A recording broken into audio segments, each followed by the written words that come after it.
Hi, I'm here at Dev Cloud Native together with Ross Miles, CEO of Chaos IQ. And Ross, today you were talking about chaos engineering. Can you tell us what chaos engineering is and why it's important in the cloud native context? Sure. So Cloud Native has managed to create, or the whole initiative of Cloud Native has created all the problems that require us to do something new when it comes to resiliency and availability. So when you build a cloud native system, it's made up of a lot of moving parts. Those parts are evolving. And at the same time as wanting to be able to do that, that's something we actually aimed for. We also want to be able to offer guarantees around availability of the system because that's what our users see. So chaos engineering is a proactive technique to explore where there might be weaknesses in these complicated, complex systems, to try to discover those weaknesses before our users do. And we do that using chaos experiments, game days, and all we're doing, we're trying to find the unknowns in these complicated, complex systems before anyone else bumps into them. Right. And you're working on a toolkit around running these experiments. Can you explain a little bit about what kinds of experiments you can run, what you can learn about your systems by using these tools? Absolutely. So first of all, the goals of the toolkit, the Chaos Toolkit, were to create an open source and free option that people could express their chaos experiments and then automate those experiments using lots of different chaos creating mechanisms. Okay. So it's more of a sort of a glue layer, if you like, on top of all these different mechanisms of creating chaos out there in systems. At the same time, it captures an API that is a consistent, full expression of what an experiment could be. So you describe the experiment, you give it to the toolkit, it then runs the experiment against your systems. Sorts of things people are doing with this. For example, Amazon are beginning to explore their Kubernetes implementations and systems and teach people about chaos engineering using the Chaos Toolkit. We've been doing chaos ourselves against Kubernetes for some time. Other targets are things such as Cloud Foundry, AWS itself, database connections. We also have integrations, though, with systems that don't cause chaos but allow us to observe when chaos is occurring and see what the system exhibits. So things like Prometheus are an integration that we have just for the purposes of being able to look at a system and probe and retrieve data from it around the effects of chaos in that system. Right.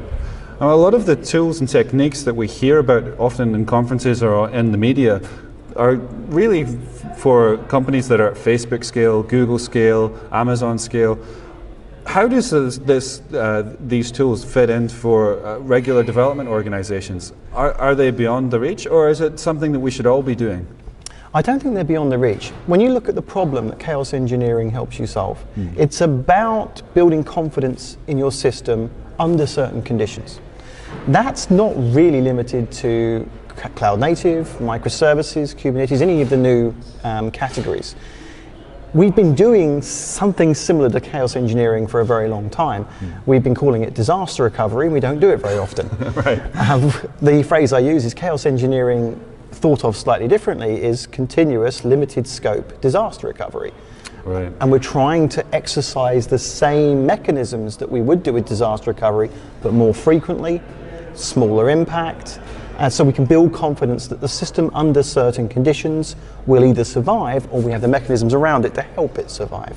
Right. So it's nothing new. Right. It's just that we've now given it a name and a license, if you will, to say we're going to cause these problems, to explore what happens when they occur.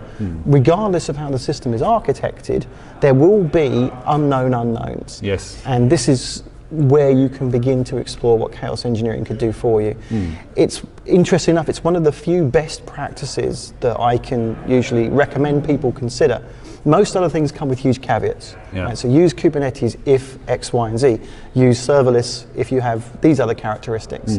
With chaos engineering, the question is, do you have production failures? Yeah. Do you have surprising production failures? If you do, then maybe chaos engineering would be a valuable thing to begin to explore. Mainly because chaos engineering isn't just a set of tools.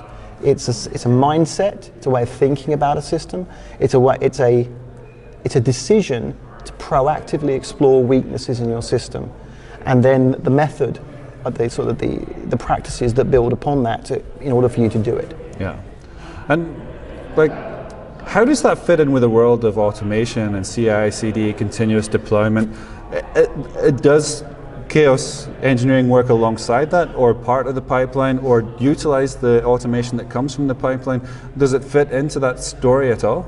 Yes, it does. I mean, if anything, it's a natural technique to adopt. The better you do those other things, the more that you're likely to need something like chaos engineering. Okay. So continuous delivery has a amenable architectural pattern. The microservices architecture is a facilitating architectural style for continuous delivery. Because if you try and continuously deliver everything every time, you're going to find it very difficult. But if you can continuously deliver parts of it all the time, then generally that's more acceptable. Now, if you have a system continually evolving, which is the goal with continuous delivery, then you have a system where unknown unknowns are more likely to happen. Okay. Parts of the system will fail. We buy isolation between the parts of our microservice system. That's good, but now those parts could fail.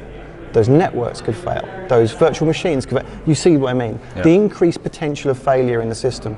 With that increased potential of failure, then we start to think, okay, how do we learn and explore those weaknesses? And chaos engineering goes hand in hand with that. Okay, interesting.